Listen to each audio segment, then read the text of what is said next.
Bonjour et bienvenue à ce 5e épisode de Drôle d'anxieuse, saison 3 déjà. Marilyn, c'est incroyable qu'on a du saison 3. Pas de bon sens. C'est malade. Anxieuse comme on est, on fournit de même. Écoute. Aucun sens. Aucun sens. Et aujourd'hui, là, on fait nos petites penses bonnes quand même, parce qu'on a une invitée d'honneur. Vraiment. On a une docteure. Une docteure. Docteur Véro Ménard. Bon, bravo les filles. Ça fait plaisir. Et aujourd'hui, on va la recevoir parce qu'on a à peu près 42 000 questions Oui, à je lui sens poser. aucune pression. Et on est curieuse un peu. Vous commencez à nous connaître, là, Marilyn et moi. On aime ça creuser. On veut creuser dans est mémères. ouais. C'est ça. Et tout ça a lieu et peut exister grâce à la clinique virtuelle qui est notre commanditaire principal. Oui. 100% aligné avec nos valeurs et la mission du podcast en plus cette saison-ci. C'est de la téléthérapie, donc ça va pas. Tu sens de la pression, tu as envie de consulter, tu n'as pas envie de sortir de chez toi, tu es gêné de faire des appels. Pour toi, c'est complexe. Peut-être que géographiquement parlant, tu es dans le bois. Sache que tu peux aller sur leur site web, tu fais une requête. Tu écris une raison du pourquoi tu veux de l'aide dans les 48 heures. Ils t'ont sorti une liste de contacts de gens avec qui tu peux commencer de la téléthérapie, donc 100% à distance, en virtuel. Ça peut être vraiment aidant hein, quand tu n'as pas la proximité des cliniques, quand peut-être même la motivation. Juste de sortir de chez toi, des fois, ça peut être un gros stress. Fait que le transport, les moyens de transport, les Ouais. stationnements et tout. Fait qu'on trouve ça tellement cool. Puis je crois qu'en 2026, on veut plus de ça. Oui. Pour démocratiser un petit peu l'aide en santé mentale, on a besoin de la clinique virtuelle. Fait qu'on vous remercie. On vous aime Oui, merci.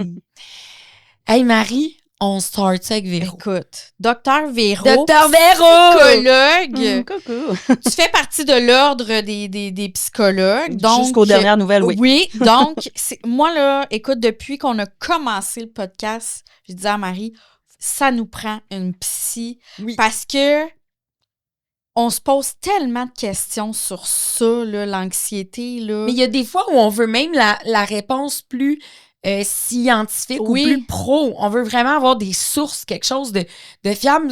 Des fois, on se fait des scénarios, mais il y a des fois, on est comme, on la veut, la vraie donnée aussi. Oui. On veut la vraie On veut explication. du concret. Mon On Dieu, veut je ressens s'aider. full de pression. Je Écoute. ressens l'anxiété en ce moment.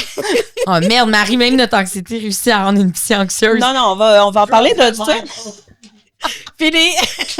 Non, mais on va en parler de ça. Je sais pas parce que je suis une psy puis que j'ai toutes les données Oui. scientifiques puis l'expérience, les connaissances, tout ça que j'en fais pas de l'anxiété. On va en parler, j'imagine. Oui, parce La que mienne toi-même, aussi. tu es une personne anxieuse. Eh oui. D'ailleurs, tu as vécu un moment d'anxiété avant de venir au podcast aujourd'hui. C'était magnifique. C'est la combinée. Moi, j'ai un TDAH. OK. Je suis une personne twice, en fait. Puis, j'ai de l'anxiété. Puis là, quand tu combines les deux, je suis souvent en retard. Puis, ça me cause beaucoup d'anxiété. Puis là, je pensais qu'on avait rendez-vous à une telle heure. Puis finalement, c'était une Puis demi-heure. finalement, c'était une demi-heure plus tard. J'ai quand Fait que même managé d'arriver en retard à cette demi-heure plus tard. Fait que- Imagine, malgré ça. Oui, c'est ça. pas grave. C'est l'histoire de on ma t'en vie. veut Mais pas. Ben, tu merci. sais que dans tous les gros événements mondains, faut jamais Ben, en vraiment fait, être c'est à ça l'heure. que je me disais. Qui m'attend? Je pense que tu voulais faire un peu une queen de toi, puis Ouais. c'est réussi, C'est- c'est correct. Yes, sir. C'est correct. Moi, j'ai envie, c'est pas dans nos questions, Marie, mais je suis curieuse. Vas-y. Ton parcours Oui. d'études et tout pour en venir à ça. Tu sais, qu'est-ce qui a un petit peu influencé ton cheminement? Est-ce que tu l'as fait dans les temps, ton parcours universitaire en psycho? Est-ce que tu avais essayé dans d'autres domaines avant? Je suis curieuse de t'entendre là-dessus. Écoute, c'est pas comme tout le monde, là, dans le sens que c'est souvent comme ça l'histoire de ma vie. En gros, dans le fond, j'ai passé la plupart de ma vie adulte dans une carrière communication-marketing. OK. Puis j'étais dans différents domaines, mais principalement, marketing, communication. Puis à un moment donné, à l'aube de mes 30 ans, j'avais pas d'enfant, puis je me suis réveillée, puis je me suis, tu sais, comme un peu les questions philosophiques, existentielles, qu'est-ce que je fais de ma vie, si je m'en vais demain, j'ai-tu fait quelque chose d'important pour l'humanité? Je laisse même pas d'enfants derrière moi, en tout cas, c'était lourd ce matin-là. Pauvre matin! Gros matin! C'est ça, tu sais, c'était pas facile. Non, mais ça m'a amené à, j'ai envie J'avais vraiment comme l'impression que j'étais venue ici, sur Terre, pour aider les autres, mais je savais pas exactement comment. Fait que j'ai essayé, dans le fond, j'ai décidé de changer de carrière. J'avais un bon emploi, je gagnais bien ma vie. J'étais directrice marketing pour ce qui est une méga internationale, une business internationale. Puis j'ai mis ça de côté, j'ai arrêté. Puis au début, je suis allée étudier en massothérapie. Là, je me suis rendu compte comme personne hyper sensible que ça marchait pas pour moi. Fait que j'ai fait ça peut-être 1 an ou 2. Puis après ça, je suis allée... Tu sais, je voulais pas aller à l'université parce que j'avais vraiment l'impression que, tu sais, j'avais lâché l'école à l'âge de 15 ans. J'étais pas bonne à l'école, j'haïssais ça. Fait que tu pensais que tu serais pas capable. Je serais jamais capable. J'avais pas été au cégep non plus. Fait que je voulais comme prendre tous les chemins pour éviter d'aller à l'université longtemps. Fait que je suis allée faire un cours d'intervention en relation d'aide pendant 2 ans. Puis à un moment donné, ma curiosité, mon intérêt pour l'être humain, puis aussi c'est que plus j'avançais dans mes connaissances, plus je me rendais compte comment l'être humain est complexe, comment il est vulnérable, comment quand il souffre de troubles mentaux. En tout cas, moi, je voulais aller plus loin pour l'aider. Mais ce cours-là, ça se ferait en certificat? Ça se ferait... Non, c'était pas à l'université, c'était comme une école privée. Parfait, OK. Fait que tu faisais ça les week-ends. Mais ça l'a piqué Ouais. vraiment ta Ouais. curiosité, Ouais. au point où tu t'es dit hey, « je veux plus ». Ouais, en fait, je voyais que les gens s'alignaient pour se sortir de cette école-là, être intervenant en relation d'aide. Il y avait certaines personnes, je vais dire, dans ce domaine-là, il y en a qui savent très bien c'est quoi leur rôle, d'autres qui pensent qu'être intervenant comme ça, c'est la même chose qu'être psychologue. Moi, plus j'avançais à la fin du 2 ans, j'étais comme « non, ça sera pas assez ». Fait que là, je me suis inscrite au baccalauréat en psychologie. Puis là, j'étais comme « je m'en vais psychologue ». Puis t'es entrée par cumul, par expérience. Oui, cumul, expérience. Puis au début, il y a des tests. Tu fais un test de QI, un test de connaissance, un test comme ça là, sur la psychologie et tout. Je suis rentrée comme ça. Puis j'ai fait le bac en 2 ans et quart. Je me prenais 5 cours par session, même l'été. J'ai comme clenché. Full anxieuse tout le long, mais j'ai clenché pareil. Puis j'avais pas des super résultats. Genre, j'étais pas la fille qui a A+ partout parce que quand tu es au baccalauréat, c'est souvent général, puis tu fais beaucoup des examens de connaissances, tu vas apprendre, recracher par cœur. Ça ne fit pas tant que ça avec le TDAH. Mais j'ai la personnalité que j'ai. Fait qu'après ça, quand tu rentres au doctorat, il faut que tu ailles convaincre un prof que tu vas faire la job, que tu vas être une bonne psy, que tu vas rentrer puis sortir, que tu as la personnalité pour. Puis ça, j'étais meilleure pour faire ça. Puis là, j'ai été prise au doctorat, puis... ça, là, au doctorat, j'avais des A+ partout. Parce qu'au doctorat, tu fais plus des travaux, t'es dans ta spécification. Oui, puis il n'y a pas de par cœur à recracher dans un examen. Non, c'est vraiment de la pratique. Oui. Fait que je l'ai fait aussi assez rapidement. Je l'ai fait en 6 ans. Dans le fond, au doctorat, on n'a pas de maîtrise en psychologie. Non, c'est direct au doc. C'est un maîtrise-doc combiné. Fait que ça prend environ 6 ans. Fait que tout ça pour dire que j'ai eu mon doctorat plus officiellement à presque 40 ans. Fait que... Ce qui est très, très chill. Ben très oui. Cool. Ouais. Très cool. Ouais, fait que c'est ça mon parcours. C'est vraiment hot. Je suis contente d'entendre ça parce que je sens qu'il y a des femmes qui nous écoutent ou des jeunes femmes qui nous écoutent, des jeunes hommes aussi. Ça pourrait inspirer. Ben oui, c'est comme, inspirant. Il n'est jamais trop tard si tu sens que tu veux comme plus. Oui. C'est possible. Ben oui. Prends un chemin différent, mais... Écoute-toi. Ouais. Vraiment, puis ça vaut la peine, même si, honnêtement, maintenant que c'est fait, même si j'étais morte 1 an après, j'aurais pas regretté le voyage que j'ai fait. C'est pas juste la destination, ça sonne un peu comme un post Facebook, mais c'est pas juste la destination de finir par être psychologue, parce qu'en plus, j'ai vécu comme une autre crise identitaire après, là, je peux en parler si vous voulez, parce que c'est un lien avec l'anxiété. Mais juste le fait d'avoir fait le cheminement, de me dépasser, d'apprendre à me connaître, de découvrir qui je suis, puis de me nourrir de quelque chose, puis de grandir dans quelque chose, tout ça, ça valait le coup. Fait qu'effectivement, il n'est jamais trop tard. Puis je me rappelle, ces bancs d'école, au bac comme au doctorat, il y avait des gens qui avaient 50, 60. J'ai vu tous les âges, tous les styles. Puis je trouve ça vraiment, vraiment cool. Ça, c'est cool que tu le nommes. Je trouve ça important de le nommer. Ouais. Moi, je suis dans une semi-crise identitaire là, à 37 parce que ma vie a plus bon sens. Là. Rien ne va plus. Je sais pas quand vous écoutez cet épisode-là, mais à ce moment-là, rien ne va plus. Puis je trouve ça beau de me dire, d'entendre quelqu'un qui s'est fait, là, la réussite, elle est là. Ouais. Elle est maintenant docteur. Puis elle dit, il y avait des gens de 40, 50, 60... on a besoin d'entendre plus ça, que le parcours typique n'est pas le seul. Oui, exact. Merci. Ouais. Ben, bien. Ça peut enlever de l'anxiété. Yes, sir.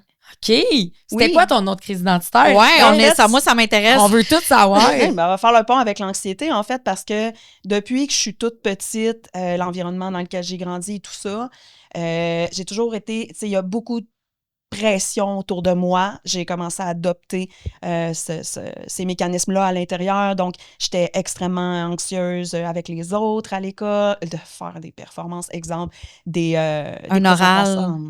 C'était l'horreur. C'est des blackouts. Puis même au doctorat, je me rappelle je me rappelle pas, en fait, là, de mon premier... Parce que dans tous les cours du doctorat, tu fais une présentation orale d'environ 1 heure à la fin de la session. Puis écoute, la première, je me rappelle même plus tellement j'ai fait Ça un me fait blackout. rire parce que c'est pas drôle, là, mais on a eu un invité, Tommy. Oui.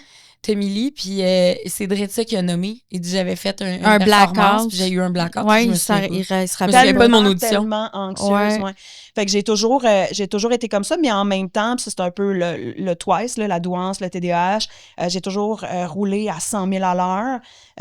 C'est comme, tu sais, moi, je trouve l'être humain, il y a plein de paradoxes dans l'être humain. C'est un peu un paradoxe. Je pense que je suis une fille qui devrait fonctionner au rythme lent puis dans la douceur, mais à contrario, tu sais, j'ai été un peu drillée, puis je me traite avec beaucoup, tu sais, de torque, puis je roule 10 000 affaires en même temps. Fait que au cours de mon baccalauréat, pour arriver à performer à la hauteur de ce qu'on nous demande dans les examens, j'étudiais énormément. J'étudiais très mal parce que je ne le savais pas à ce moment-là, mais exemple, tout le long des cours, j'écrivais tout ce qu'il disait. Après ça, je recopiais mes notes. Je lisais des manuels, je recopiais tout. Tu sais, c'est des très mauvaises manières. Faites pas ça à la maison, de prendre des notes ou d'étudier.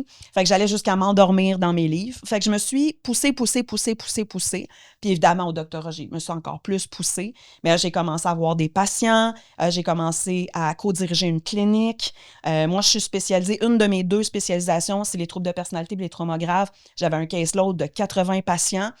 Fait que là, je roulais seule la fin de ma thèse. La fin de la thèse, c'est vraiment, vraiment de la grosse pression. Tu écris 300 pages, tu te fais donner 2 millions de commentaires, dont plusieurs qui sont contradictoires. Tu es comme, branchez-vous. Tu réécris, puis là, j'ai 80 patients, je co-dirige une clinique. Tu sais, j'en avais beaucoup de trop sur mon plateau. Puis là, mars 2020, arrive la pandémie. Là, pour moi, ça a juste... ça a pris quelques mois, mais ça a juste craqué. Puis là, j'ai commencé à faire des attaques de panique, solides attaques de panique. Ah ouais? Oh ouais, 2 fois, j'étais à l'hôpital, je suis comme « Hello, je suis en train de mourir ». Je fais une crise cardiaque. Ouais. Vous me croyez pas, je vous le dis, moi. C'était quoi tes symptômes, mettons, quand tu faisais une crise de panique? Moi, je suis tout le temps passionnée par ça, les symptômes, parce que on se demande si on se demande si tu a-tu les mêmes que moi. Ouais, je vais te raconter. On va les connaître. Je me rappelle de la fois la plus marquante. J'avais genre pas gros dormi, pas mangé. J'avais joué de la guitare tout le matin. Fait que, tu sais, j'avais comme un peu déjà mal au bras. Puis là, j'étais allée dehors jardiner. On avait un gros jardin. On commençait à habiter dans les Laurentides. Puis là, je suis accroupie au soleil, pas mangé, pas dormi. Puis j'étais en train de planter des navets, je m'en rappelle. Puis là, à un moment donné, je fais comme... J'ai un point au cœur pendant que je suis penchée. Fait que là, je me fais... hey, j'ai un point au cœur. Je me lève super vite. Fait que là, j'ai comme un choc vagal. Oh mon Dieu! Là, mon bras se met à engourdir, je suis que dans les mains, je perds connaissance. Parce que là, j'ai eu le choc vagal. Ouais, mais après, tu sais, je l'ai décortiqué avec le médecin. Puis, donc là, quand je me réveille, j'imagine environ 1 seconde plus tard, là, j'ai la moitié de mon visage qui est paralysé. Mais là, tu te mets à hyperventiler. Puis quand tu hyperventiles, ben là, tes doigts peuvent crisper, t'es engourdi. Hey, là, t'aurais beau me dire n'importe quoi, tu Toi, paniques. t'es en train de faire genre soit un AVC ou un infarctus, le mix de tout. Là. Puis tu t'appelles au 811, puis je me rappelle, le médecin m'a dit ça aussi après toute mon histoire. Il m'a dit, tu sais, comme si ces symptômes se représentent, ben continue de venir à l'urgence. Là. Le visage te paralyse, le bras t'engourdit, t'as un point au cœur, tu tombes d'un pomme. Comme, mais même, admettons, juste le point au cœur, je me souviens, moi, être allée à l'urgence une fois, là, en panique, j'étais sûre que c'était un malaise cardiaque.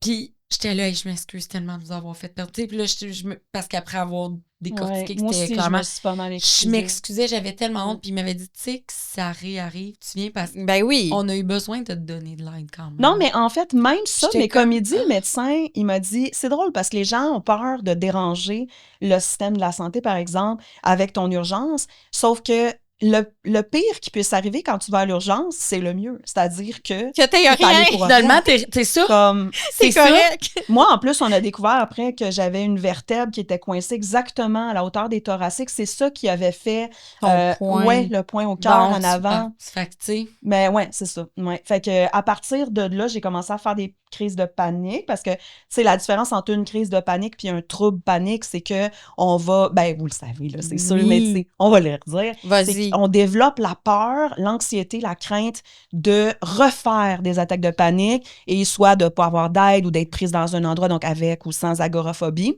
Moi, j'appelle ça la peur d'avoir peur. Ben, il y a plusieurs livres qui ont été écrits, dont J'ai lu le livre La peur d'avoir peur. C'est un bon livre. Ça l'a changé. Moi, ça a changé ma vie, ce livre-là, Ça personnellement. permet de démystifier. Parce que quand tu es en train de le vivre à l'intérieur, puis je suis tellement contente de tout avoir vécu ça, tu sais, une dépression, burn-out, parce que je suis capable d'en parler puis de le comprendre de l'intérieur. de l'intérieur, aussi. Ben, comme les un psy- patient aussi. Ouais, là. on n'est pas toujours obligé d'avoir tout vécu de Non, l'intérieur, non. sinon ça serait l'enfer. On va Sinon, se le ça dire. sera légèrement lourd, les psy. Là. Un peu. Un Je peu, veux dire, là, à un moment donné, Mais c'est quand même le fun de dire, Ouais. tu sais, comme. Ouais. Puis c'est ça, des fois, les gens, ils écoutent mes capsules sur les réseaux sociaux, puis ils sont comme, waouh, on dirait que tu me comprends vraiment, puis je suis comme. Parce Parce que que je je comprends. Il y a des chances qu'on Tu comprenne penses pour que vrai. ça te donne un super pouvoir en tant que psychologue de l'avoir vécu? Fait que tu Ben, sais ça me qu'est-ce donne que un t'es- avantage. Ouais. Mais honnêtement, je trouve, moi, mon super pouvoir comme psychologue, c'est ma capacité à vulgariser, ma OK. capacité de pédagogue.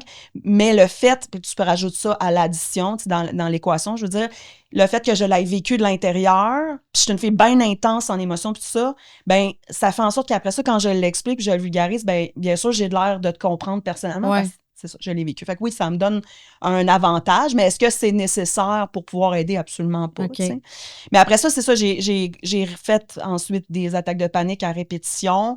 Puis je me rappelle je pense que la pire fois, c'est celle que j'ai racontée dans le jardin avec les navets. Mais sinon, la deuxième pire fois, je suis dans le bureau avec une patiente que je reçois en séance.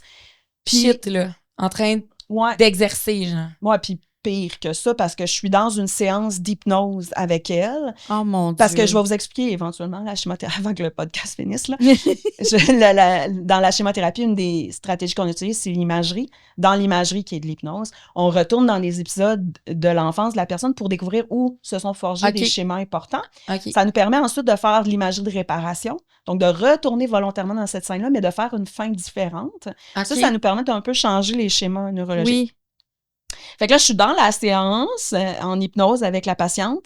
Et là, je me rappelle, tu sais, quand t'en as fait des attaques de panique, là, tu te rappelles, il était comment, Oui. il était où ton corps. Oui. Je suis assise sur mon fauteuil, mes bras sont comme ça. Puis là, je guide une séance, mais il y a des trous ce que je parle pas parce qu'il faut que je laisse la patiente vivre ce qu'elle vit. Puis là, je sens mes doigts picoter. Puis là, je suis comme, bon, je suis en train de faire une crise cardiaque. Reviens, Véro, t'as une patiente en face de toi. Le reste, je me rappelle plus parce que j'ai vraiment pris sur moi. J'avais eu toutes les explications aussi Oui. du médecin. Ça m'avait vraiment aidé. T'as comme relativisé à Ouais, ce moment-là. Mais là. je suis comme, tu sais, OK, non, c'est une crise de panique. Crise, c'est désagréable. Fait que là, je suis comme, est-ce que j'interromps ma séance d'hypnose avec la patiente ou est-ce que puis c'est ça que les psychologues, il faut qu'on se demande tout le temps. Est-ce que ce que je m'apprête à faire est seulement à propos de moi? Est-ce que ce que je suis en train de faire apporte du bien à mon patient? Tu sais, c'est des questions qui sont toujours sous-jacentes à ce qu'on décide de dire ou de faire. Et la patiente était vraiment dans un moment clé après plusieurs mois de travail. Puis là, je suis comme, à chaque seconde, je dois check-in à savoir si je suis capable de continuer de manager. Là, est-ce que c'est ma partie critique puis ma partie sauveuse qui était activée puis qui était hyper forte puis j'ai pas nécessairement pris la meilleure décision? Je sais pas. Les psychologues, on n'est pas parfaits. Mais je sais que la patiente, elle s'en est bien tirée. Je l'ai sortie de l'hypnose éventuellement. On a capé la séance, elle est partie. Mais je me rappelle que quand elle est partie, elle est sortie de ma clinique. Puis moi, je me suis adossée à mon mur puis je me suis écroulée à terre. C'est sûr. Ça m'avait tellement demandé d'énergie. J'ai annulé tous mes autres rendez-vous. Puis là, je suis allée chez mon médecin. Puis là, j'ai dit, bon, ben, ça va pas, doc. Puis là, il m'a mis en arrêt de travail. Puis j'ai été arrêtée pendant 9 mois. Oh, Quand même. Fait que c'était comme plus qu'un call. Ouais. Ouais, ben j'étais en dépression depuis longtemps. Puis on peut en parler si vous voulez parce que là, c'est des grandes chums, la dépression puis l'anxiété. Oui. Ouais. Ouais. C'est des grandes Il y chums. a une comorbidité entre les deux? Ben, il y a Ou une pas pantoute? comorbidité entre les deux, oui. Mais c'est presque comme inévitable parce que quand on vit puis on a de l'anxiété à répétition, on est en mode survie, Oui. ce qui mobilise énormément de ressources affectives, physiques, émotionnelles et à un moment donné, à force d'être ici, il y a un crash. Ouais. Et le crash va être carrément, c'est pas juste psychologique ou relationnel, il va être neurochimique. C'est ça. Donc, oui, c'est presque inévitable quelqu'un qui va être dans l'anxiété constamment sans la soigner, sans l'améliorer, que la personne va finir en dépression. Puis ce qu'on va souvent voir, donc ça passe souvent sous le radar, c'est quelqu'un qui est en dépression fonctionnelle. Ouais. Donc, il a perdu goût à la vie, il est toujours en crise, il est, Tout le temps il est plus comme fatigué, avant. Tout le monde, il tape ses nerfs, il est tout le temps dans l'hyper-performance, mais il fonctionne, puis il arrive à rouler pareil, fait qu'il passe sous le radar. Hey, c'est incroyable, c'est ma vie. Oui. C'est incroyable. Moi, chaque fois que tu dis que tu as un problème, moi, je ris, tu sais. Mais non, mais puis moi, je suis contente, je me dis, she understand. Mais moi, je suis dans carrément là. Ouais. Puis moi, mettons que je le vois, c'est les symptômes physiques, mais que comme, mais c'est pas grave. Ouais. Mais 5 enfants, je suis fatiguée normalement. Ouais. Non, je peux pas être fatiguée Ouais. au point où je suis fatiguée, même Ouais. avec 5 enfants. Puis je fais de l'évitement Ouais. de tout parce que tout est trop, Ouais. mais il faut que je fonctionne. Ouais. Fait qu'il y a un minimum qui fonctionne, mais je suis en mode survie. Ouais. Je suis en mode Mais j'ai survie. hâte de t'expliquer la schémothérapie parce J'ai que très hâte d'entendre. ça va t'expliquer On les peut-tu différentes... embarquer dans le vif du Oui, sujet? parce que toi, là, Après une gorgée, par contre. Oui. Vas-y. parce que là, dans le fond, Docteur Véro, Oui. elle a ses façons de faire. Oui. Elle a quand même ses particularités. Puis c'est C'est ça qu'on veut... ce qu'on veut comprendre, qu'on veut pourquoi elle est comprendre. queen, là. Oui. Puis elle a ses petites cartes qu'elle nous a amenées. Elle va nous expliquer Ouais. ça. Schémothérapie, parle-nous-en. Shoot. Yeah. C'est un outil que j'ai inventé, les cartons BAMS. Je vous en ai amené chacun. Moi, je capote. Oh, c'est Moi, j'en ai le déjà fun. Avec les instructions.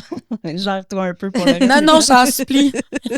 Laisse-moi le vivre. Là, je vais l'expliquer. Ben oui, Vie, là. Je vais l'expliquer c'est quoi la schémothérapie, puis après à quoi ça sert justement Ok. les cartons BAMS. Dans le fond, la schémothérapie, c'est une approche de psychothérapie intégrative. Je vais pas trop rentrer dans les détails, mais en fait, c'est comme on connaît les grands courants en Oui. psychothérapie, donc la psychanalyse là, fameuse de Freud, Freud. qui a pris toutes sortes de tangentes avec les années, là, puis les différents penseurs. On a Ouais. la TCC, thérapie cognitive Oui, comportementale. On a les approches Plus humanistes, humanisme. ouais. Les approches qui sont plus, mettons, dans le travail social où on va intégrer les différentes sphères autour de la personne. La neuro. Il y a la neuro, bien sûr. Une approche intégrative, c'est une approche qui va prendre certains ingrédients, outils, concepts théoriques de différentes approches pour X, Y, Z objectifs. Dans le cas de la schémothérapie, c'est un mix. Je dirais que les fondements théoriques sont principalement en psychanalyse. Je vais vous expliquer pourquoi. Mais il y a beaucoup d'outils de la TCC, donc des outils cognitifs, des outils comportementaux. Il y a beaucoup d'aspects relationnels. Il y a de la neuro au sens où les schémas de pensée, on les forge durant notre développement. Ouais. Donc, pendant que notre cerveau est en train de se forger, c'est littéralement physique dans le cerveau, nos schémas de pensée. Et on va utiliser des techniques, dont l'imagerie, là, qui est l'hypnose, Ouais. pour venir assouplir, travailler ces schémas-là. C'est une approche qui a été fondée par Jeffrey Young en 2002. Dans le fond, il avait étudié en psychanalyse, puis il était comme... me semble que ça marche pas super bien avec les gens qui ont des gros troubles comme le trouble de personnalité limite, par exemple, qui, la personne, tu sais, le feu est pris dans la place. Là. C'est tellement souffrant. Elle n'a pas 7 ans en avant d'elle pour Non. faire 2 séances par semaine. Souvent, elle n'a pas l'argent non plus. Mais c'est aussi une approche qui demande beaucoup d'introspection où le psy va être un peu comme une toile blanche que le patient projette dessus et à force va être capable de faire des prises de conscience. Donc, ça prend un haut niveau d'introspection. Bon, ça prend plusieurs ingrédients. C'est une excellente approche. Il n'y a pas de meilleure approche, OK? Je veux juste le dire là, parce que j'aime toutes les approches puis je suis contente d'être dans une approche intégrative. Mais pour une personne, exemple, qui souffre d'un TPS, ça ne fonctionne pas avant longtemps. Après, il est allé étudier auprès de Beck, qui est un des pères fondateurs de la TCC. Puis là, il était comme, c'est vraiment nice. On a des outils pour changer les cognitions, les idées. On a des outils pour changer nos comportements. Mais au niveau, par exemple, d'une personne qui a un trouble de personnalité limite, si tu fais juste changer tes comportements et tes cognitions, tu vas avoir des résultats un peu différents. Mais comment ça se fait qu'en dedans, tu sais, ça... Le creux ou le Oui, vide. ça fait ou donc le- bien c'est mal. vraiment- Ouais, le vide, les relations aussi, tu sais, la peur de l'abandon et tout ça. Fait que ce qu'il voyait, c'est que dans ces approches-là, c'était pas suffisant pour des troubles plus graves comme le TPL, le TPN aussi, donc le trouble de personnalité narcissique, les troubles stress post-traumatique, notamment les traumas complexes. Fait qu'il a fondé cette approche-là. Une approche psychothérapeutique, dans le fond, ça a la fonction de dire comment les troubles d'un être humain se développent-ils pour pouvoir dire comment peut-on les régler. Fait que dans l'approche de schémathérapie, on va dire que tous les êtres humains viennent au monde avec 7 sortes de besoins affectifs. OK. On va les regarder tout à l'heure. J'aimerais bien avoir 3 en main, ça serait pratique en ce moment. Ouais, j'allais faire une joke qui se fait tellement. Fais-la pas. Faut que je me gère. Mais ouais, donc les besoins affectifs, dans le fond, on vient au monde avec tous les êtres humains ont ces besoins affectifs-là. Ça va varier en intensité, en moments dans notre vie, puis tout ça. Mais plus on est petit, puis plus ce sont les parents qui sont en charge de répondre à nos besoins affectifs. Plus on grandit, plus les parents, on l'espère, vont nous transmettre les habiletés, les connaissances pour pouvoir répondre nous-mêmes à nos besoins affectifs. Quand, durant l'enfance, tes besoins affectifs sont pas bien répondus ou sont pas répondus à répétition particulièrement, ben ton cerveau qui est en mode apprendre à survivre dans cette jungle qu'est la vie, lui est en train de forger des schémas, des raccourcis de pensée pour pouvoir justement survivre plus rapidement dans la nature, dans la jungle. Fait que quand on vit une expérience qui est particulièrement souffrante en matière de « j'ai un besoin affectif qui n'est pas comblé », il y a une émotion très intense, puis même des sensations corporelles qui en découlent. Donc, je vais me faire un raccourci de pensée comme ça. La prochaine fois, ça va me permettre d'essayer de l'éviter. Fait que, en schémathérapie, on a identifié 20 différents schémas qu'on peut développer. Tout le monde a des schémas. On peut les avoir modérés, plus graves, chroniques. Puis, ça va modifier selon les différentes situations de vie avec les personnes avec lesquelles on est. Quand on est dans quelqu'un, par exemple, qui souffre d'un trouble de personnalité plus grave, ben là, elle va avoir beaucoup de schémas. Ils vont être très présents, très intenses. Puis, au lieu que ça soit juste quand, exemple, son chum, il répond pas à ses textos, son schéma de l'abandon est activé, ben ça va être littéralement un veau dépanneur, puis la fille, il a pas répondu, fait que là, ça même pas, puis c'est quoi son problème? Fait que, tu sais, nos schémas vont être actifs plus souvent. Question de side, là. Ouais. Ça, on a 1000 questions qui nous popent à la seconde, mais tu parles, mettons, d'un TPL ou peu importe. Est-ce qu'il n'y a pas une portion aussi génétique? Y a-tu pas une portion? On peut en parler Oui, de parce ça. que je me demande, tu sais, 2 parents, des parents qui ont eu 3 enfants, qui ont eu pas mal une éducation semblable dans un milieu de vie qui est le même, mais les 3 enfants sont tout à fait différents. Par exemple, il y en a un qui a un TPL ou il y en a un qui est super pervers narcissique. Qu'est-ce qui fait? La poule ou l'œuf. Ben, en fait, je vais y revenir. Mais oui, par exemple, dans le TPL, on observe une amygdale qui est hypersensible, une amygdale dans le cerveau. Donc, la centrale des émotions, de traitement des émotions qui est vraiment en mode alerte rouge plus que les autres. Donc, ça, il y a une partie où on vient au monde avec ça. On observe d'ailleurs que l'amygdale hypersensible peut être présente dans les conditions de neurodiférence, donc le TDAH, l'autisme, la douance. On va d'ailleurs observer souvent que plusieurs personnes qui ont un TPL ont soit de la douance et ou un TDAH. Fait qu'on voit une concomitance. Est-ce que c'est une cause? Non. Un être humain, puis particulièrement dans les troubles complexes comme les troubles de la personnalité, c'est complexe, tu t'en doutes, il y a vraiment plusieurs paramètres. Donc, ce qui va expliquer qu'une personne va développer le trouble alors que d'autres non. La troisième portion de mon explication va te donner plus d'informations, mais on a la structure neurocérébrale, on a le tempérament aussi. Tu sais, le tempérament, ben là, il y a toutes sortes d'explications théoriques, mais le tempérament, c'est 5 sphères sur lesquelles on vient au monde plus ceci ou plus cela. Puis c'est juste dans ton tempérament. On peut travailler dessus, mais il reste que... Il y a des tendances. Oui. Ça veut dire qu'on peut naître avec un tempérament plus anxieux. Oui. OK. Vraiment. Oui. Bon, cool. À la loto de la vie, nous. Ça vient de répondre à une question que j'ai depuis toujours. Est-ce que je suis née de même? Hey, on est chanceuse. Parce que t'as moi, genre la boule d'anxiété, puis t'as ma sœur qui a été élevée par les mêmes parents, qui a vécu les mêmes choses que moi dans son enfance, qui est la personne la plus zen, genre, et comme je comprends pas qu'on est né on est sorti du même vagin puis on est comme opposés complètement. J'ai jamais, je te jure, ça me fait capoter. Ça me fait capoter. Je vais faire copier-coller. Ouais. Avec dans ma vie aussi. Exemple, ma sœur et moi. Complètement des tempéraments diamétralement opposés. Et pourtant.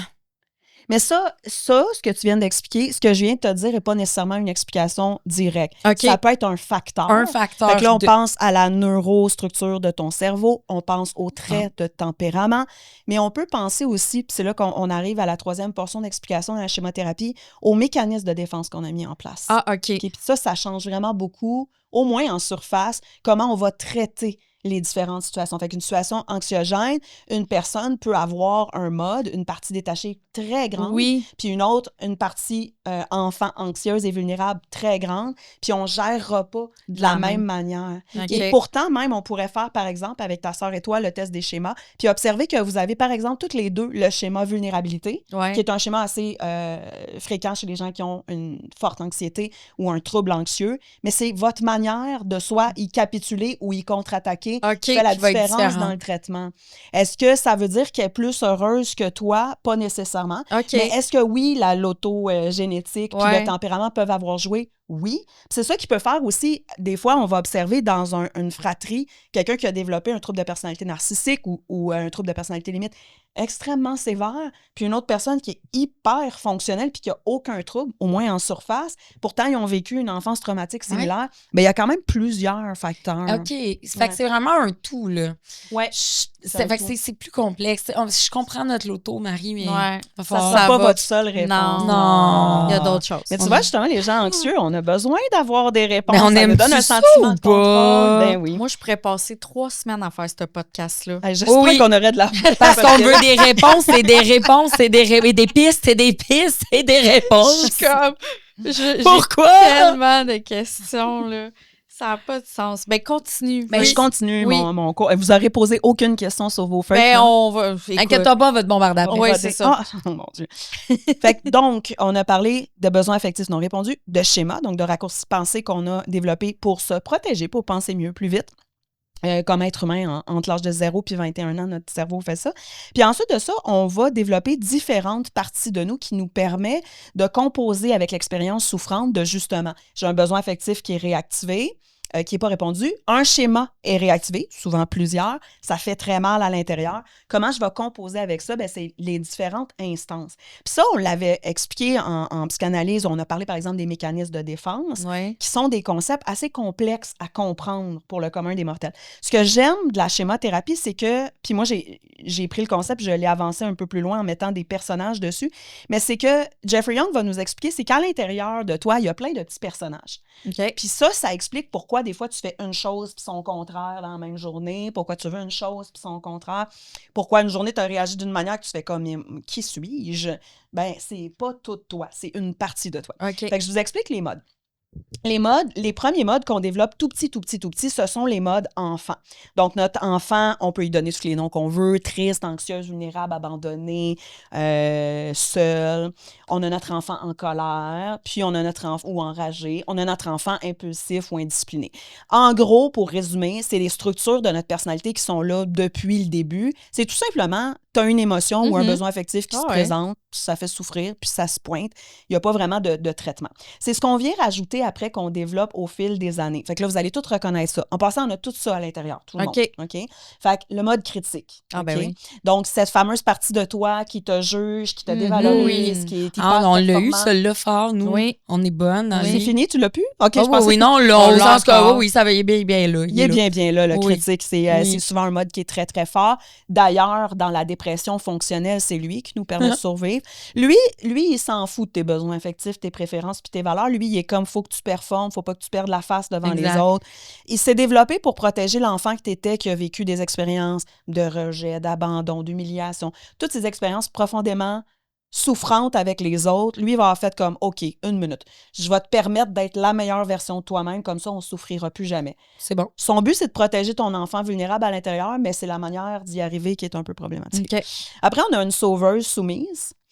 Donc, la sauveuse soumise, tu sais, on pourrait faire le parallèle avec l'ours. Quand on est face à un ours dans le bois, on a 3 choix. On peut capituler puis faire la morte, on peut partir en courant ou on peut se battre contre l'ours. C'est pas mal les 3 réactions d'urgence qu'on a. Je me battrais pas, moi. Non? Ben là, on dirait, je sais pas, moi, mon cerveau part partout, mais on dirait que je serais peut-être la petite morte. Là. Ouais. En fait, quand tu regardes les 3 options, c'est comme, mon Dieu, il me semble qu'il n'y en a aucune qui est bonne. Non, la best, ce serait sortir un gun. Oui. Ouais, ben donc, Idéalement. ça serait la contre-attaque. C'est juste, là, si on faisait le parallèle avec l'être humain... Mais si c'est parce que t'es sûr de gagner, c'est une triche. Là. Oui, mais donc, quelqu'un qui développerait un mode contre-attaque, on va en parler tantôt, c'est la bully. Vous allez la reconnaître, la elle se bully. présente beaucoup dans la SPM, d'ailleurs. C'est que pour t'équiper d'un gun, pour toutes les ours de ce monde, ça veut dire qu'il faut que tu craignes ta bully à un niveau où ce que là, tu deviens tellement dans la contre-attaque que tu n'es plus en relation avec personne. Non. Fait que le paradoxe là-dedans, c'est que si tu t'es mis ça en place pour éviter la petite fille à l'intérieur qui souffre d'être rejetée, d'être humiliée, d'être abandonnée, le besoin affectif d'amour et de relation à l'autre que tu as, peut-être la contre-attaque te permet de plus être humilié, mais tu n'as pas non plus de relation T'as avec pas les non autres. plus de relation. C'est ça le problème avec toutes C'est ces que t'es tout le temps un stratégies-là. petit peu perdante. Oui, mais on va y arriver, tu vois. Donc, la sauveuse soumise, c'est ta capitulation. C'est comme les besoins des autres sont plus importants que moi, je dois tout sacrifier, je dois tout leur donner. D'ailleurs, c'est la meilleure amie du critique parce que socialement, c'est celle qui est la plus valorisée, même dans nos religions, dans notre culture. Donne Comme tout de à jamais tout le monde. s'affirmer vraiment, être un beau caméléon, poser, dire qu'est-ce qu'on pense ou nos Être besoins. la meilleure mère possible pour pas blesser tes enfants, tout donner, puis surtout pas te plaindre que ça te fait C'est chier. ça, exact. Fait que ça, vous la connaissez, vous l'avez, c'est sûr. L'autre, c'est le mode détaché, donc ce serait la fuite devant l'ours. OK. Là, j'ai fait un petit bonhomme qui fume des joints puis qui boit de l'alcool. Mais en réalité, l'être humain peut prendre tous les moyens. C'est juste le besoin affectif où l'émotion monte. Donc, notre enfant vulnérable est sollicité. Clac, on coupe. On ne veut plus ressentir l'émotion. Fait que là, si je fais un parallèle avec ta sœur, j'ai aucune idée c'est qui ta sœur, mais tu sais, on peut juste vous observer. Puis toi, ça va être la grande anxieuse. T'es peut-être plus en contact avec ton enfant vulnérable et anxieuse. Ouais. Puis elle est peut-être super go dans son mode détaché, avec elle a l'air vraiment zen, mais elle n'a pas de contact avec ses émotions. On ne sait pas, là. C'est juste ça. Ouais. J'analyse pas ça. On spécule. On Salut, spécule, Janie. Ne te choque C'est pas toi, Janie. Ah, elle choque-tu beaucoup, Janie? Non. Ben, elle a du caractère. Bon, ben justement, le troisième mode de défense contre les urgences, c'est la bully. Chani la boulie. Non, Chani la elle n'est pas boulée. Mais notre bully, tu sais, dans le fond, à contre-attaque. Je me rappelle d'une patiente qui avait un mode bully qui était vraiment fort, puis elle était venue me voir justement parce que les relations avec les autres, avec les hommes, avec les amis, avec tout le monde, c'était particulièrement difficile. Mais au cours de son enfance, je modifie un petit peu l'histoire pour pas révéler quelque chose de confidentiel, bien, elle avait...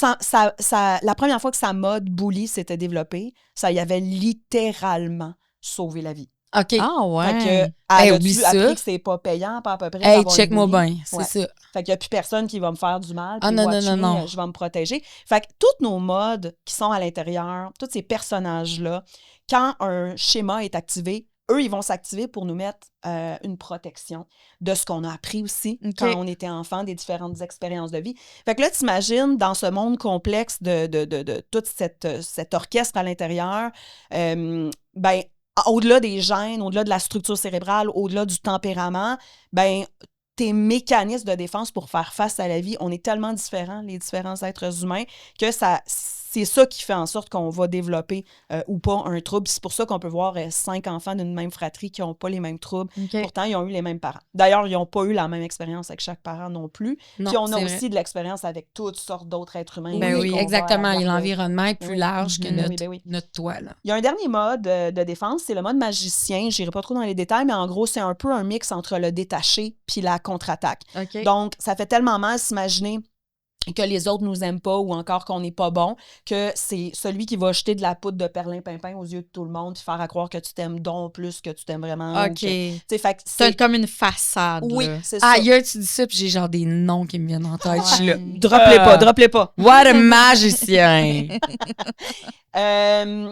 Dans la schémothérapie, on a aussi une bonne maman intérieure, l'adulte sain.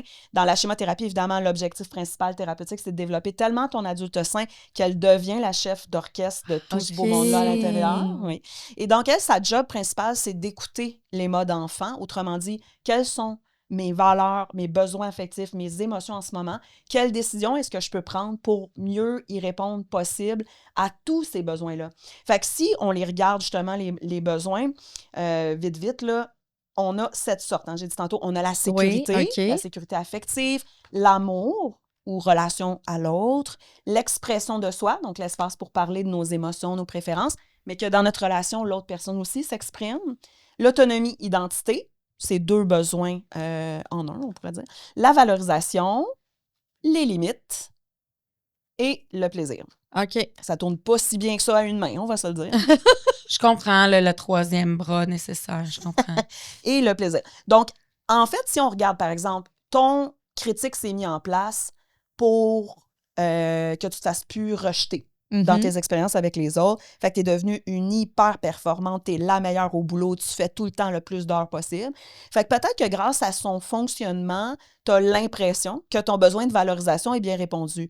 Mais dans ton besoin d'amour, donc t'aimer vraiment pour qui tu es à l'intérieur, puis dans ton besoin de limite, aller te coucher, avoir du plaisir, vraiment ben là, comme... tu y réponds pas Tu y du tout. réponds pas du tout. Fait que nos modes défensifs, ils répondent pas ou mal à nos besoins affectifs. Puis c'est pour ça qu'on veut développer l'adulte sain. Sain pour mieux orchestrer. Exactement. Puis mieux répondre à nos besoins. Je veux tellement un adulte sain, beaucoup là, fort. Ouais, c'est ça qu'on Je veux tellement ça. Je veux mon adulte Marie. saine Ben oui, soit... tu l'as. Mais oui, tu l'as. oui. Puis tous ces personnages-là, on va continuer de les avoir au fil de notre vie parce que moi, je dis souvent, tu sais, ça vient, c'est encastré, c'est embed dans notre personnalité. Puis la personnalité, c'est la fondation de notre maison. Fait que tu peux pas sacrer toute la maison à toi. Non. Tu peux dans la construction, là, mais dans l'être humain, c'est pas souhaitable. Non. Donc, tu vas continuer d'avoir un gros critique. La seule affaire quand tu vas avancer dans un processus thérapeutique, c'est que tu vas faire comme « Ouh, bon, si j'écoute mon critique, je vais continuer de travailler jusqu'à minuit. Si j'écoute mon adulte sain, j'arrête, le boulot va m'attendre pour demain, je vais aller m'amuser, me reposer, connecter avec mes proches. » Fait que c'est dans l'action que tu vas prendre, les choix, les propos, les décisions que tu vas prendre. Fait que tes modes critiques, sauveuses, magiciens, bullies, détachés vont continuer d'être là, mais plus on les connaît, on les observe, puis qu'on a un adulte sain, puis moins c'est eux qui mènent l'orchestre, c'est elle qui prend la décision des whatever. Parce qu'à un certain niveau, ils sont tous là pour quand même des raisons de primaires, j'imagine, très bonne raison, de survie. Oui. Puis si on revient à la psychanalyse, tu sais, on va regarder, je sais pas, n'importe quel mécanisme de défense, exemple, la projection, la sublimation, le déni. C'est comme une chance que tu as eu ça. Ben oui. Tu as survécu, parfois physiquement, parfois psychiquement, grâce à ça. Oui. Mais c'est exactement la même chose. C'est juste que sa manière de l'expliquer, Young, ça permet de, démystifier, 2, te valider aussi. Parce que quand tu tombes dans ta boulie, là, puis tu repenses après, tu as été bully avec ton enfant ou avec la fille à la caisse, puis tu fais comme « Et c'est pas moi, ça, c'est pas mes valeurs, j'ai-tu eu de l'air de Caroline, je veux pas être comme ça. » Ouais, c'est pas toi qui es comme ça. Non. C'est ça ta permet boulie. l'introspection, Oui, ça permet d'être doux avec soi-même. Oui. Ben oui. L'adulte saine Oui. qui te dit « Hey ». Ben oui. C'est ça. Hey, c'est vraiment intéressant, ça. Ben merci. Nous, là, mettons les ultra top anxieux tag, là, tag niveau olympique, 47 médailles au Canada, là. Nous, c'est parce qu'on a un mode survie. Sûrement qu'on est en alerte parce que, entre autres, là, il doit y avoir 1000 raisons, mais à quelque part, je sais pas si c'est parce que...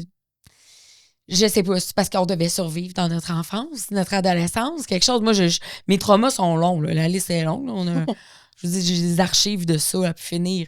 Mais pourquoi je suis autant dans ce mode? Pourquoi ça gère autant ma vie?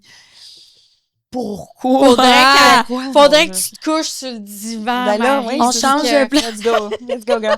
Non, je vais être obligée de te charger. Véro!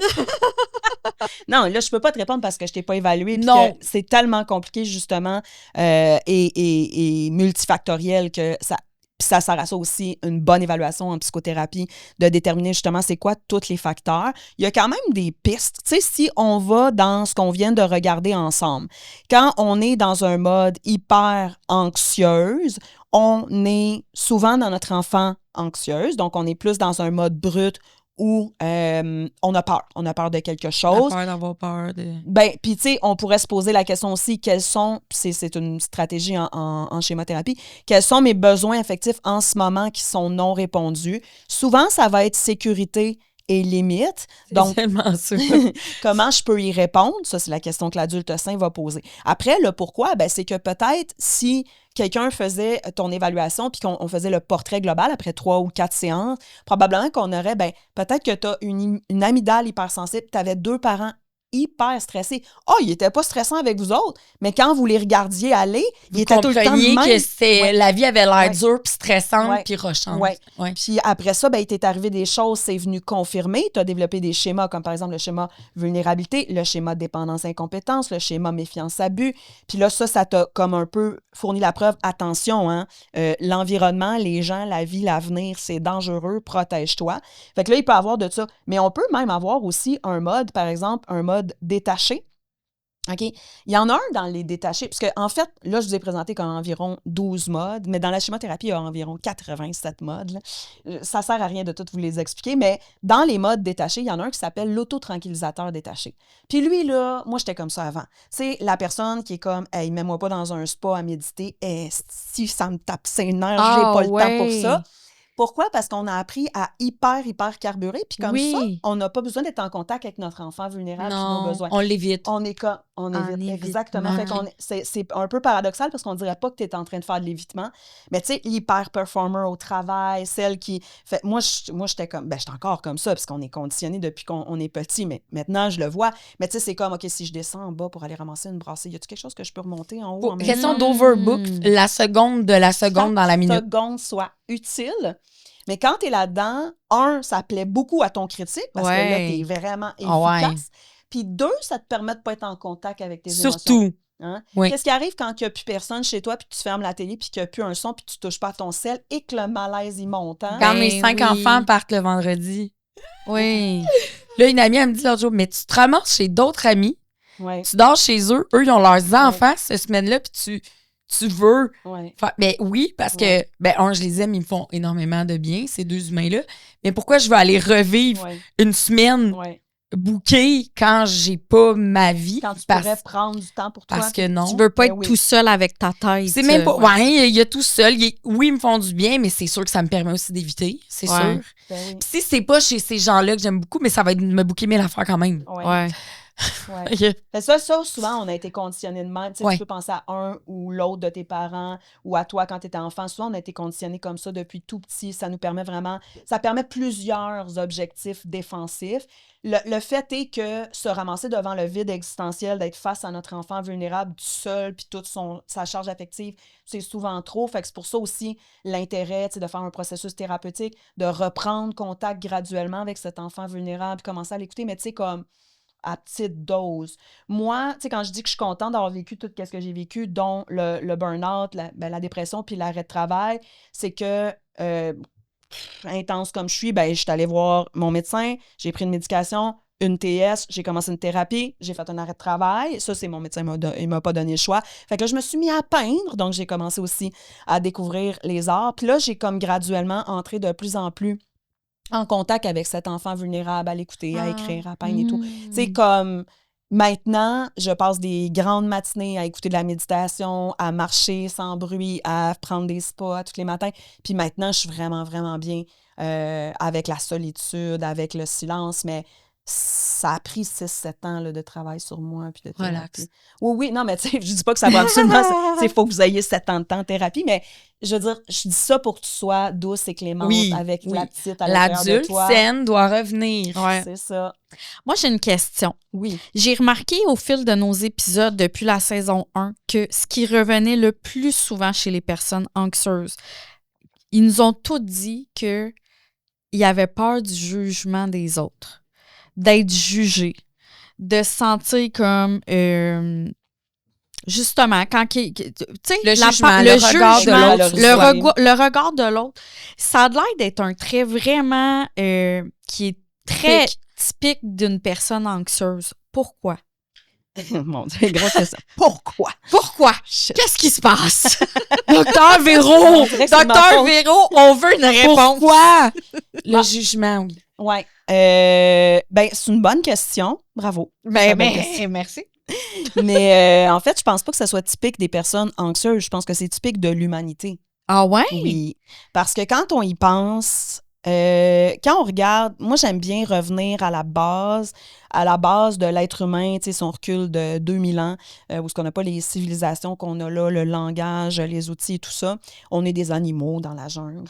Quand on est petit, on est en relation avec nos parents, avec notre famille. Mhm. Sans cette relation-là, sans l'amour de nos parents, on meurt, C'est vrai. littéralement. Oui. Ensuite de ça, on grandit, puis éventuellement, on va se détacher de notre famille, puis on va devoir fonder notre propre famille. Mhm. Donc, c'est pour ça qu'on le voit chez l'adolescent. Se faire accepter par les autres, puis commencer à être intégré à des cercles sociaux, ça devient une question de survie de l'humanité. Ah ouais. Donc, le regard de l'autre est vraiment très, très important. Fait que quand tu regardes l'être humain au fil de son développement, puis particulièrement durant l'enfance, être aimé puis accepté par l'autre, c'est une fonction de survie psychique et physique. Mais ça se pourrait-tu, mettons, qu'une personne anxieuse va avoir un petit... elle va être plus affectée par ce jugement-là? Parce que j'ai l'impression qu'il y a des personnes, des fois, sont comme... Moi, je m'en crisse de ce que le monde pense de Oui, mais moi. là, moi, je reviens tout le temps à ça. C'est la personne qui s'en fout de qu'est-ce que les autres pensent, elle peut être aussi là-dedans. Ah oui, Elle OK. peut avoir développé un adulte sain puis faire comme ce qui est important, c'est qu'est-ce que moi je pense de moi, puis je suis Ouais. fière de moi, puis moi mes valeurs, blablabla. Mais en fait, c'est souvent ça qu'on fait les êtres humains. Ta question, elle sous-tend ça, mais on le fait tous. C'est comme si on savait qu'est-ce que l'autre y vivait. Parce qu'on observe qu'il n'est pas anxieux, il se fout, ou même parce qu'il dit qu'il se fout des opinions des autres. Dans le fond, lui, ça l'affecte pas. Mais c'est pas nécessairement vrai. ça. Fait qu'on le sait pas. Fait que par contre, pour revenir à ta question qui est tout à fait legit, effectivement, la teneur de l'anxiété de la plupart des gens, pas tous quand même, là, elle concerne les autres. OK? Fait que tu vas avoir une catégorie de gens qui ont des troubles anxieux ou qui ont des tendances anxieuses, que ça va être plus à propos des événements de la vie, des choses en général. Fait que là, on tombe plus dans, par exemple, le tag. Mais il reste quand même que la plupart des gens qui ont une nature, des traits anxieux ou un trouble anxieux vont être particulièrement concernés par l'opinion des autres. Je vais te l'expliquer avec la schémothérapie, comment moi je le conçois. Ouais. OK? C'est qu'on a une enfant anxieuse qui a un besoin... Hey, je vais avoir la niaiseuse, là, mais Quoi? pour les gens qui ont besoin, peut-être comme moi, là, t'es-tu game d'inventer une histoire pour faire vraiment un scénario? Une vignette clinique. genre un nom? On veut Tant qu'il ne faut pas que je l'acte. Non. Peux-tu non. nous jouer un Mais j'aimerais que personnage? tu changes sa petite voix. C'est une joke. Ça, je fais ça juste chez nous. Mon chien, il a une voix. Non, OK. Mais mettons, jour, mise en contexte, Ouais. exemple de ce que tu allais faire, mais tu sais, mets un nom, image, tout ça. Donne-moi 2 secondes pour processer la demande. Tu peux l'appeler... Non, laisse-moi... OK. Je voulais t'aider, mais je vais Non. te laisser aller dans ton... Laisse-moi créer mon personnage. OK, je te laisse en ligne. Là, dans le fond, on veut créer quelqu'un qui serait très, très anxieux à propos des opinions des autres. OK. Tiens, on va prendre la petite Aurélie. OK. OK, la petite Aurélie, quand elle était enfant, à l'âge de 4 ans, son papa est décédé d'une maladie grave. Et sa maman est tombée en dépression, toute seule avec les 4 enfants. Elle capotait, elle n'y arrivait pas. Puis aussi, ben, elle se sentait vraiment, vraiment, tu sais, comme triste d'avoir perdu son conjoint. Fait qu'Aurélie observe tout ça. Elle se dit, là, je vais parler un peu des schémas qu'elle va avoir développés, OK? Donc, elle se dit, bon, premièrement, quand j'aime quelqu'un, à tout moment, il peut partir. Il peut partir. Ça va faire très mal, puis je peux rien y faire. Fait que là, elle vient de développer le schéma de l'abandon. Mhm. Après ça, elle se dit, à tout moment, on peut tomber malade, puis on ne pourra rien faire, on peut même mourir. Puis là, elle vient de développer le schéma vulnérabilité. Puis, elle a observé sa mère qui est tombée en dépression, mais qui n'a pas demandé d'aide, puis qu'elle a essayé de se débrouiller avec 4 enfants, mais qu'elle a fait du mieux qu'elle a pu, mais ce n'était pas suffisant pour répondre à leurs besoins affectifs. Donc, elle observe son parent, puis elle se dit, oh, quand on aime quelqu'un puis qu'il disparaît, on est fortement affecté, puis on ne peut plus rien faire, puis on va s'écrouler. Donc, elle vient de développer, par exemple, le schéma dépendance-incompétence. Fait que là, ce qui va se passer, parce que ça fait très souffrir de voir tout ça puis de vivre tout ça comme enfant, c'est que pour réussir à éviter d'être vulnérable, de dépendre de quelqu'un ou de le perdre avec le schéma de l'abandon, ben, elle s'est développé un critique extrêmement élevé. OK? Fait que là, elle essaye d'être le plus parfaite que possible, elle ravale ses émotions, elle dérange pas sa mère, parce que sa mère a fait donc pitié, puis elle a de la misère à s'en sortir. Puis là, elle va commencer à fonctionner comme ça. Puis là, sa mère, elle va en plus la féliciter. « Ah, merci pour toute l'aide que tu me donnes, ça me fait tellement du bien, une chance que tu es là, si tu n'étais pas là, je pourrais pas vivre. » Puis la mère, encore là, c'est pas pour accuser la mère qui a fait Non, quelque chose, non, elle fait comme un peu avec ses blessures à elle. À l'intérieur de maman Caroline, il y a une petite Caroline aussi qui souffre. Puis qui Mais ça vient renforcer les schémas que 100%. Aurélie est en train de Oui, mettre en place. Oui. Puis là, Aurélie rentre à l'école primaire, elle est plutôt mal habillée parce que c'est elle qui se débrouille tout seule avec son habillement. Ça va mal financièrement à la maison, fait que ça paraît dans une classe sociale un peu moins élevée, fait qu'elle fait rire d'elle, elle se fait humilier, elle est victime d'intimidation au primaire. Donc là, son critique, il se développe encore plus. Tu vois-tu de quoi t'as l'air? Personne t'aime. Va falloir que tu en fasses toute une couche pour réussir à être accepté. Fait que là, voyez-vous comment un petit peu qu'est-ce qui est en train de se mettre en place dans cet enfant-là? Ouais. C'est que ces schémas se sont développés pour des premières expériences traumatiques qui ont fait particulièrement souffrir. Mais plus elle avance dans la vie, puis plus ils vont se cristalliser avec d'autres expériences qui vont faire « Regarde, tu vois, puis c'est encore pire quand on n'est pas avec notre maman qui nous aime, les autres amis nous détestent encore pire. » Bon, fait que là, elle va un peu builder des modes de fonctionnement, par exemple, dans ce setting-là, elle pourrait développer un critique extrêmement élevé envers elle. Une enfant très, très, très, très, très, très anxieuse, mais qui, depuis l'enfance jusqu'à aujourd'hui, il n'y a eu aucun adulte sain autour ni à l'intérieur pour bien répondre à ses besoins d'amour. T'es pas aimé pour qu'est-ce que tu fais, puis tu donnes, puis tu sacrifies ou t'épargnes à maman. Toi-même. Pour qui tu es, oui, exactement, sans condition. T'es en sécurité et valorisation, c'est aussi t'es aimé pour qui tu es et t'as pas tes pas valeurs. Besoin de prouver que. Exactement. Fait que ça non plus, c'est pas très bien répondu. Puis là, elle va fonctionner comme ça dans ses relations puis dans la vie en général. Elle va peut-être développer un grand détaché où ce que là, elle se met, par exemple, à beaucoup gamer, fumer ou travailler pour être hyper, hyper performante puis pas être rejetée. Fait que là, on a toutes les bases de quelqu'un qui pourrait développer un trouble anxieux qui serait particulièrement orienté sur l'opinion que les autres ont d'elle. Fait que même si elle avait, pour revenir à notre début de conversation à propos du tempérament, du cerveau différent, de la neurochimie qui peuvent nous prédisposer à des troubles anxieux, c'est vraiment comme le combiner avec des différentes expériences. Ouais. Là, j'ai nommé quelque chose d'un peu traumatique, sans vouloir juger la gravité des traumas, mais on aurait pu prendre une vignette clinique encore moins caricaturale, où il n'y a pas de parents qui décèdent ou qui partent, où il n'y a pas de mauvais traitement d'abus sexuels ou d'abus physiques ou d'abus psychologiques, mais il y a un papa qui travaille énormément, qui donne tout à tout le monde, qui est hyper exigeant envers lui, une maman qui est une grande sauveuse, qui n'exige jamais à ses propres yeux, qui donne tout à tout le monde. Puis on va avoir quand même une base, un terreau fertile pour développer la même chose que je viens de dire. Là, j'ai juste pris un exemple un peu plus extrême pour être juste. T'es-tu contente de ma vignette? J'adore ta vignette. Vraiment. Désolée, Aurélie. Ben oui, désolée tous les êtres humains qui ont développé des schémas et qui ont de la souffrance. Désolée, tout le monde, finalement. Toi aussi. C'est ça. Tout le monde. Ben oui. Hey, ça serait-tu l'heure de notre petit cadeau, nous aussi, pour Dr. Véro? Hey, vous avez pris votre feuille 0.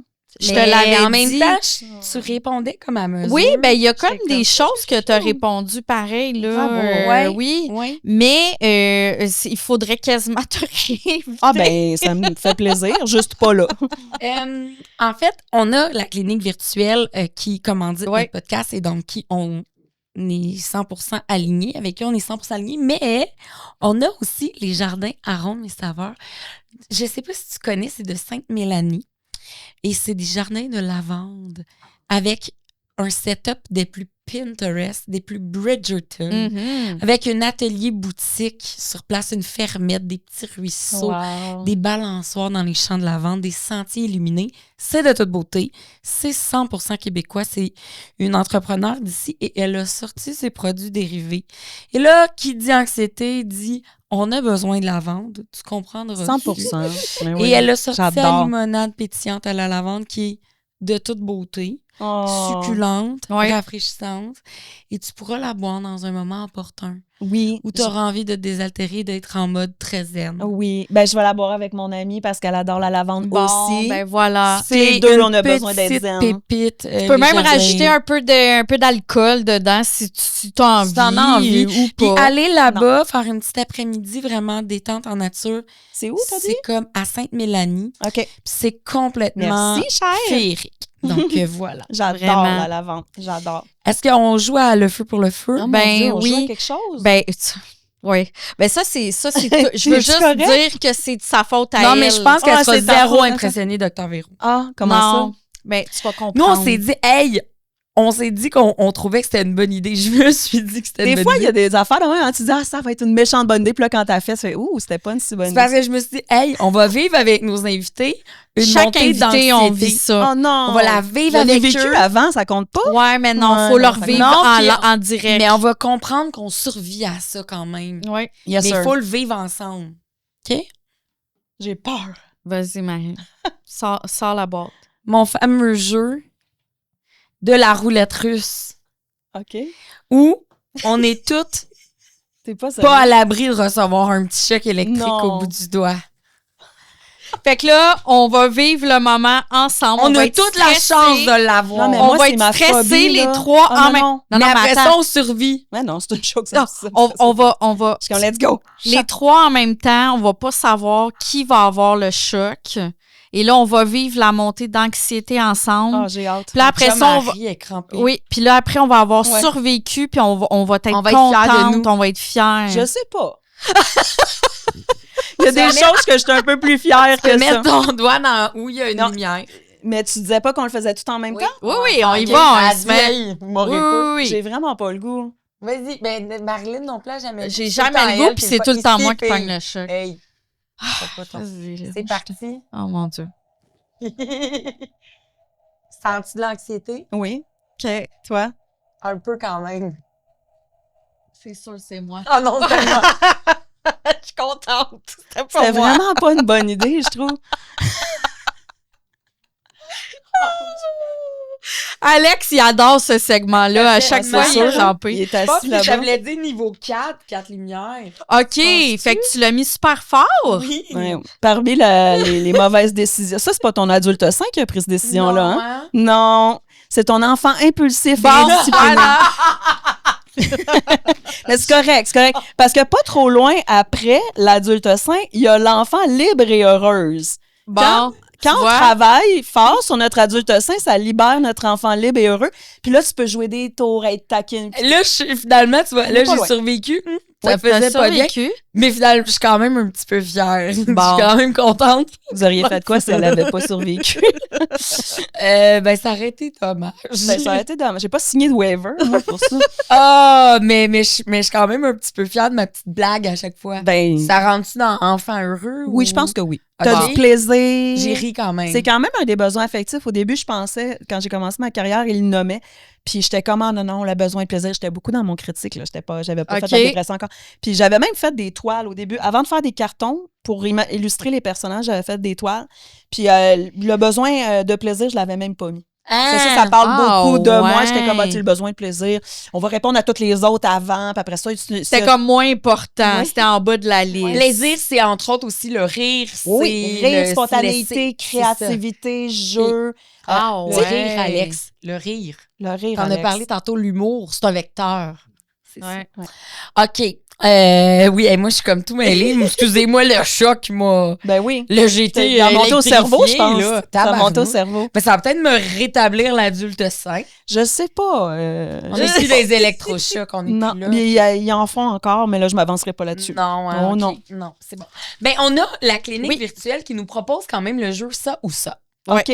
C'est qu'on propose Oh non, à notre pas invité 2 scénarios qui peuvent être potentiellement anxiogènes. OK. Et tu nous dis lequel est le plus anxiogène pour, Pour moi, toi. là, pour et moi. pourquoi. Pour toi, personnellement. D'accord. Ouais. Pourquoi? Donc, ça ou ça présenté par la clinique virtuelle. Tididou. 1. Avoir une montée d'anxiété en plein meeting professionnel ultra important. Ou sentir ton cœur débattre en auto dans le trafic. Une montée là, d'anxiété, un squeeze au cœur en plein trafic. Bon, premièrement, j'ai déjà vécu les deux plusieurs fois. Oh, es-tu une Ouais. habituée? Je suis une habituée. Lequel te stresse le plus entre les Non, deux? mais en fait, c'est tu le disais, puis j'étais comme, OK, il n'y a pas de choix à faire parce que dans le premier cas, ça m'arrive encore d'avoir de l'anxiété dans les meetings professionnels. Je passe mes semaines à faire des meetings, là, je vois plus de patients du tout, je gère mes business puis tout ça. Puis ce qui se passe quand je le fais, justement, j'ai un adulte sain qui est vraiment fort, c'est que je vais dire, hey guys, je me sens vraiment anxieuse en ce moment. On se prend-tu 2 minutes? Tu le dis, tu le nommes. Je suis vraiment authentique.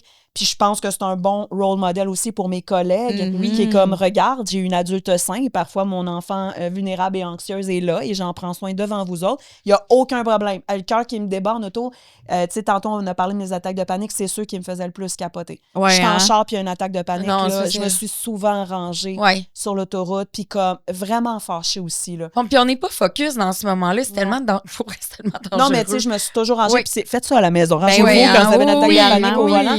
Mais c'est que c'est... Il y en a un que c'est 100% dans mon contrôle, je peux le dire. Les gens vont trouver ça beau, attachant.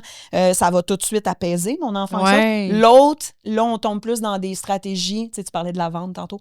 Là, on peut utiliser plus des stratégies corporelles ou sensorielles. Ouais. Parce que là, on est dans l'activation du corps. Entre autres, on peut faire aussi des respirations.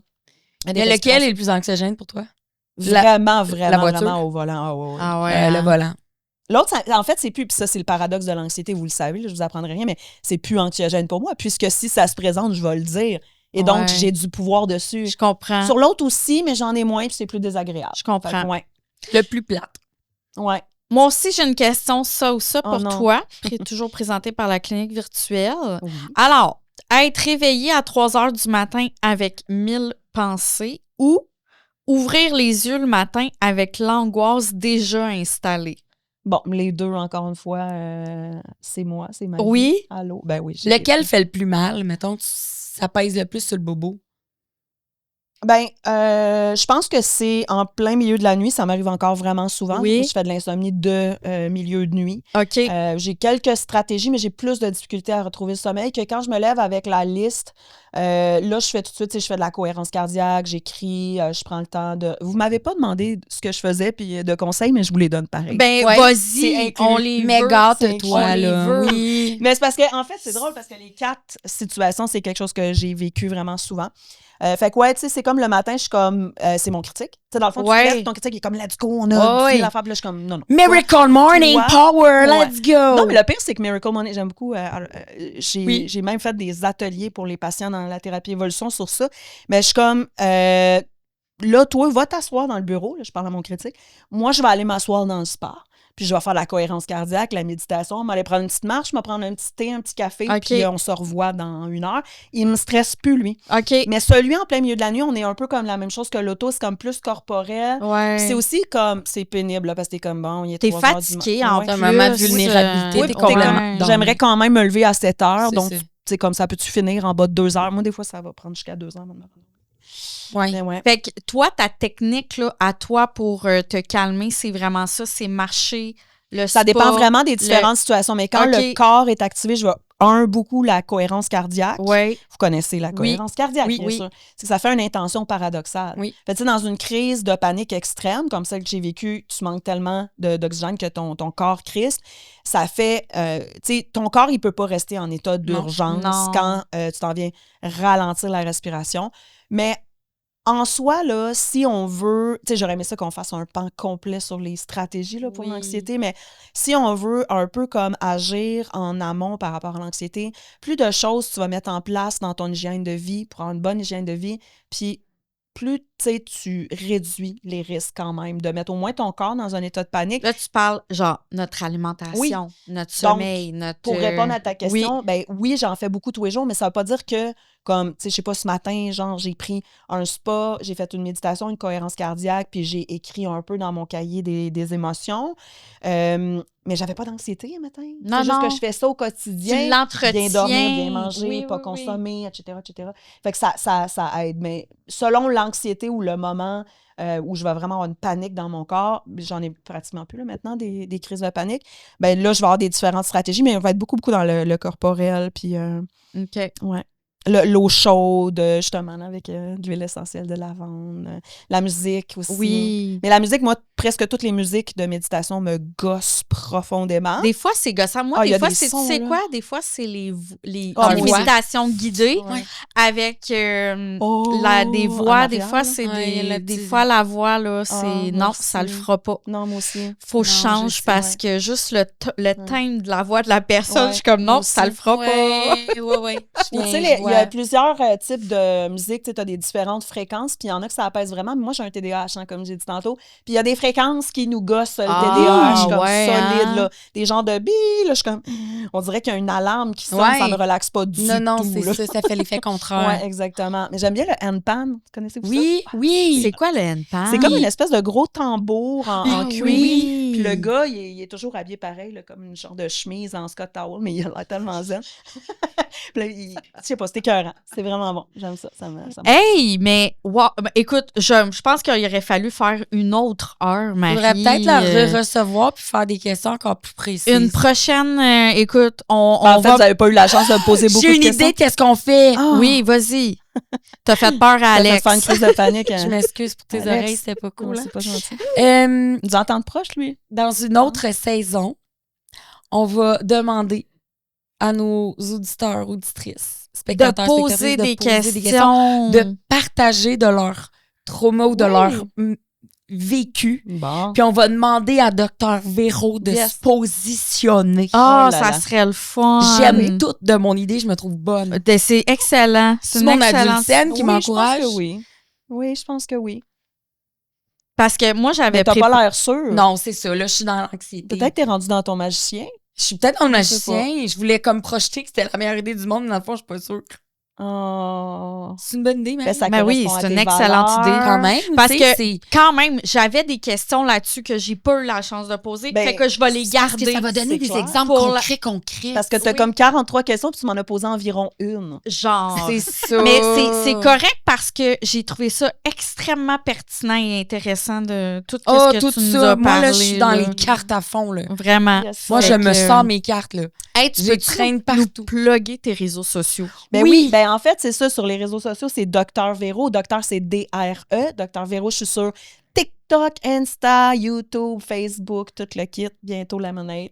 T'as-tu un Yeah. site web? J'ai si tu savais.com, c'est le nom de mon Parfait. entreprise. Il y a plusieurs ateliers. Puis il y a tous mes trucs que je conçois. Donc, il y en a quelques-uns que je vous ai amenés en Oui. cadeau, les filles. Tous les trucs que je conçois sont là aussi sur la boutique, dont les fameux cartons BAMS. Puis à chaque fois que je conçois quelque chose aussi, c'est pas juste quelque chose que je vends puis que tu reçois chez vous puis that's it. Il y a tout le temps une feuille d'instruction, mais il y a aussi une vidéo. Comme les cartons BAMS, il y a une vidéo de 50 minutes qui vient. Ah, quand même, ça, c'est hot. Mais tu sais, l'explication que je vous ai faite tantôt, ben, c'est ça aussi. Tu sais, ça sert pour vrai, tu reçois ça chez vous, t'es comme son cute, mais ça sert à fuck all. Please Faut help que me. tu, ouais, c'est ça. Faut que tu comprennes les concepts pour vraiment les utiliser à bon escient. Moi, j'aime ça. Vraiment. Moi aussi, j'aime ça.